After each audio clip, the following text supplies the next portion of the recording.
75 years before Christ. The icy waters of the Aegean Sea. A young Roman aristocrat is fleeing the city to save his life. He is drowning in debt, his political career lies in ruins, and mercenaries of the dictator Sulla are hunting him down. But fate has prepared something far worse. His ship is boarded by Cilician pirates. In the ancient world, this almost always meant death.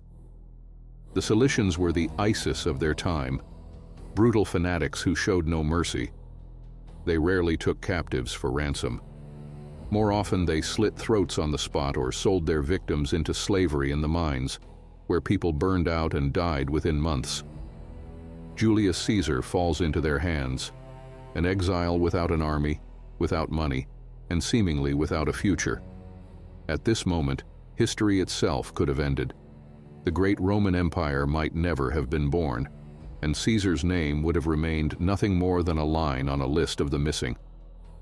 But it was here, in a filthy cage on the deck of a pirate ship, that Caesar discovered a secret technology of power over people, a method he would later use to bring the world to its knees. This is not a typical story of kidnapping and rescue.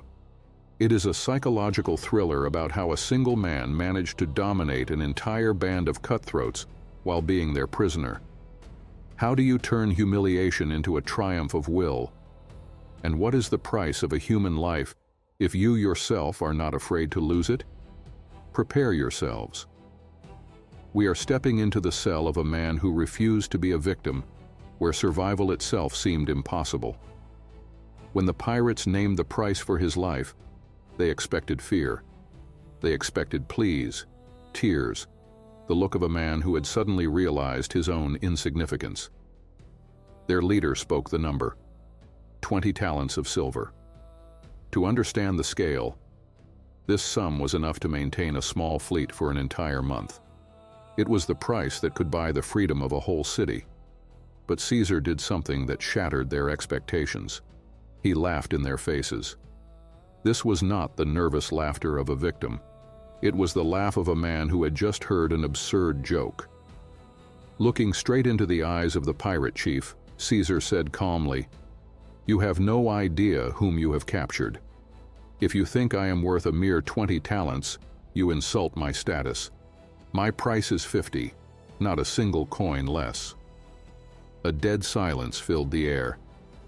Pirates accustomed to killing for a handful of copper faced an unprecedented paradox. The captive was not bargaining for mercy.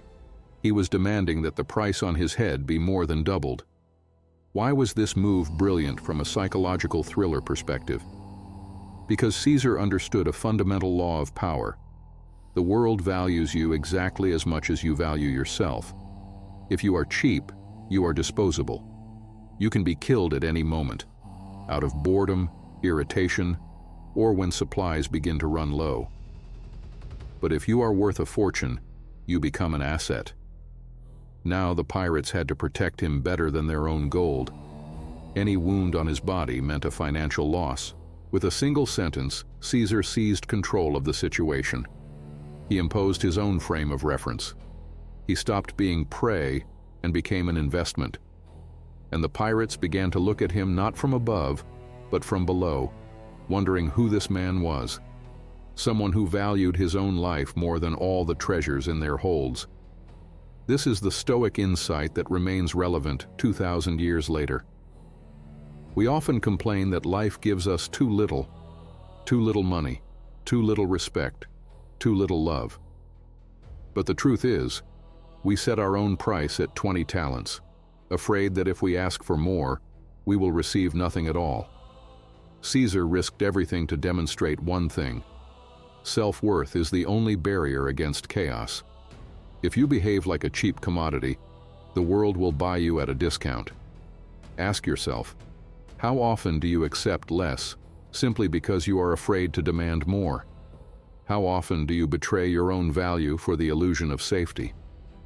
Caesar did not yet know whether he would survive, but he had already won, because in his world, there was no force capable of lowering his inner price. After the ransom was agreed upon, Caesar was taken to the tiny island of Pharmacusa. There, He was left under the guard of several dozen of the most ruthless cutthroats. One would expect him to lie low and quietly wait while his friends gathered the money. But the next 38 days turned into a genuine psychological experiment. Imagine this.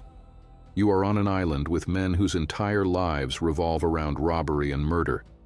You have no sword, no guards, no formal authority. Yet Caesar behaved as if the pirates were his guests, and he was not their captive. He imposed his rules from the very first hours.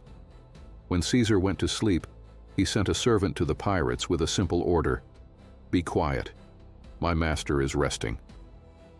And the most astonishing part, these wild men who obeyed no laws at all actually lowered their voices. Why?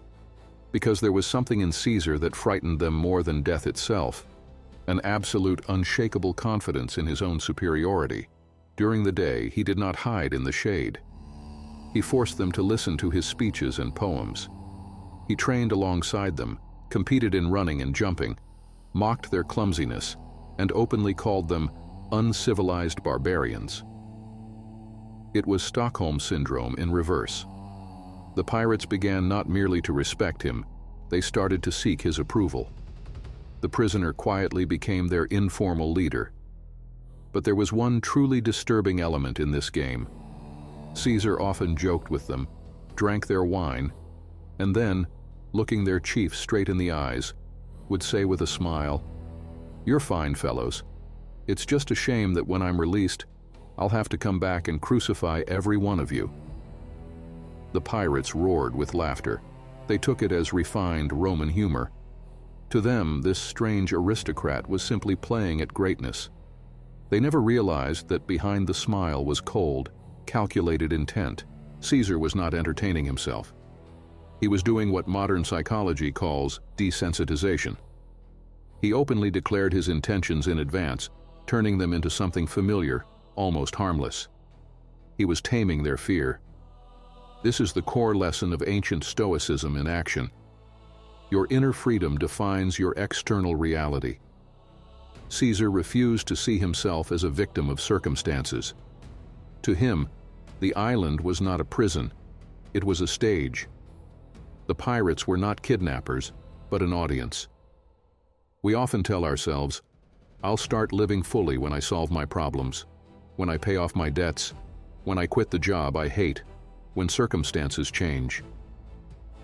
Caesar teaches the opposite. You must begin living like a victor right in the middle of your crisis. If you cannot control the walls of your prison, start controlling those who stand guard. Ask yourself, how do you spend the time of your own captivity? Do you wait for rescue, curled up in a corner, or like Caesar, do you stare fate in the face, write poetry to it, and dictate the rules to those who try to break you? The pirates believed they were playing with a harmless madman. They did not understand that before them stood a man who had already passed sentence on them. And that sentence was only a matter of time. At last, after 38 days, the ships carrying silver arrived. 50 talents, the price Caesar had set for his own life, were paid in full. The pirates celebrated. They had secured a record ransom and spared the life of a man to whom they believed they had almost grown attached. They released him peacefully, convinced this story would become their favorite tale in dockside taverns. But the moment Caesar's feet touched the ground in the harbor of Miletus, the mask of the amusing aristocrat fell away. Anyone else would have sought safety first, to wash off the dust, to forget the nightmare. But Caesar was not anyone else. With no official authority, no title of praetor or consul, relying only on personal influence and controlled fury, he mobilized 4 war galleys and a force of 500 volunteers. He did not sleep. He did not celebrate his freedom. He set sail that very night. When Caesar's fleet appeared on the horizon of Pharmacusa, the pirates were still dividing the silver. Drunk on triumph and blind with confidence, they had posted no guards. They believed their friend Caesar was long gone. They had forgotten what he had promised them, day after day looking them straight in the eyes. The attack was swift and merciless. Most of the pirates were captured, and all the treasure, the 50 talents and every coin taken in their raids, returned to Caesar. And here comes the darkest, most instructive moment of the story. Caesar delivered the captives to the provincial governor for judgment. But the governor, driven by greed, chose to sell them into slavery for profit. To Caesar, this was unacceptable. It violated his personal code. He had promised them death, and Caesar always settles his debts. He took the prisoners back under his own authority and ordered crosses to be raised. And here revealed itself that chilling trait later known as clementia Caesaris, the mercy of Caesar. Remembering their time together on the island, he chose to lessen their suffering. Before they were lifted onto the crosses, he ordered each of their throats cut. In his world, this was an act of mercy.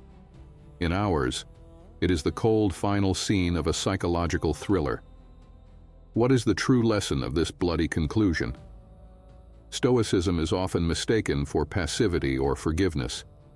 But Caesar's stoicism was something else entirely: absolute loyalty to his word and to his purpose. If you say you will destroy your demons, you must return and destroy them. Otherwise, your confidence on the island was nothing more than cheap theater. We often make promises to ourselves in moments of crisis. We swear that if we escape the pit, we will change, break destructive habits, confront betrayal, restore justice. But once the ransom is paid and the danger passes, we relax. We allow our inner pirates to live on. Caesar did not return for the money. He returned to close the circle, to prove to himself that reality bends to those who do not change their decisions, based on whether they stand in chains or on a throne. Your life is not what happens to you. It is how completely you finish your battles. Who will you be when you reach the shore? The one who exhales in relief and forgets his vows? Or the one who turns his fleet around to end, once and for all, what tried to break him? The story of Julius Caesar on the island of Pharmacusa is a reminder. Even at your lowest point, caged, surrounded by blades, you can already be a victor. If your will is firm enough to set your own price and force the world to pay it.